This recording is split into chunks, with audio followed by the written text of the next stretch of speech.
exciting it is for you to munch on yummy snacks during Tarawih. And how about dry fruits chivda?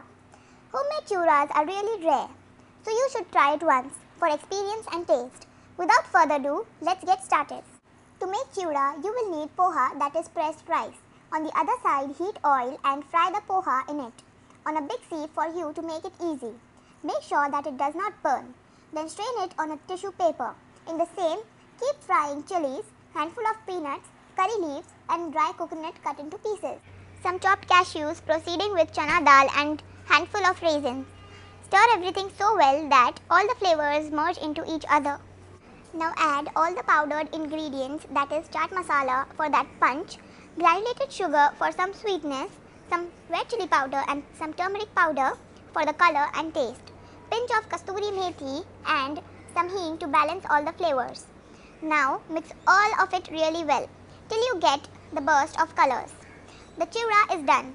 Please like, share and subscribe to 3 Minutes to Us.